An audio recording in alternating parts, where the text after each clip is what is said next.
Steve, can you give us a little update on the pitch and the likelihood of the chances of playing on Saturday?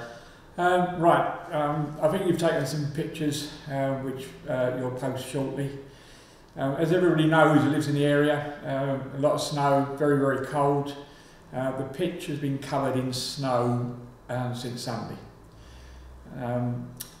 That's actually helped because it's insulated parts. But as everybody that knows this stadium, the side where the Carling stand is and the domino stand doesn't get any sun, and so that's the worst. The amount of snow on there, which wasn't going to fall by Saturday, we've had at times between 20 and 30 people working on the pitch today, trying to just clear the pitch of snow. It's not completely finished. I thank the volunteers, the ground staff, the players, West Ham's ground staff, who have been working tirelessly since 8 o'clock this morning. About 2/3 of the pitch is clear of snow at the moment, and the frost covers will go down on top of that to keep tonight's frost out and Friday night's frost out. The idea being then we can keep the frost covers on as long as possible on Saturday, and if it warms up sufficiently, then for the game to go ahead. Fortunately, Uxbridge, it's not too far for them to travel, and we've been in touch with them today, we've been in touch with the match referee today, and we will do our best to try and get the game on Saturday. And that's the aim, but we've got to be realistic, and it might not be possible.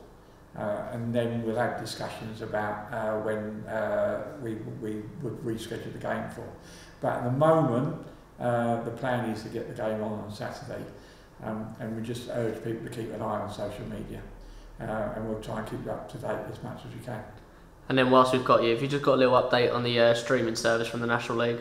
The streaming service, I mean, it sounds really, really exciting, and especially for overseas supporters, and for supporters that can't get to midweek games. You probably already realise that all the National League games will be broadcast overseas. But in the UK, streaming of games is subject to Article 48 of UEFA regulations, which prohibits games being streamed on a Saturday at 3 o'clock. So, and BT have still got the right to say at 5:20. So basically what that means is that games on a Saturday can't be streamed unless there's an international break. So we're in the middle of the World Cup at the moment, so last weekend's games could be streamed because that counts as an international break. And perversely, that carries on until the 7th of January. So, well, in fact, it carries on to the 13th of January. So the game's over Christmas and the New Year, because they're not on a Saturday, they're not covered by that, so they'll be able to be streamed. And our game against Woking, on the league's fixtures on the 7th of January will be streamed. But going forward, for domestic UK supporters, it's only games midweek. And what you buy is a ticket for all the games on that day or that evening, and you'll be able to strip it up. It's basically almost like a Sky package.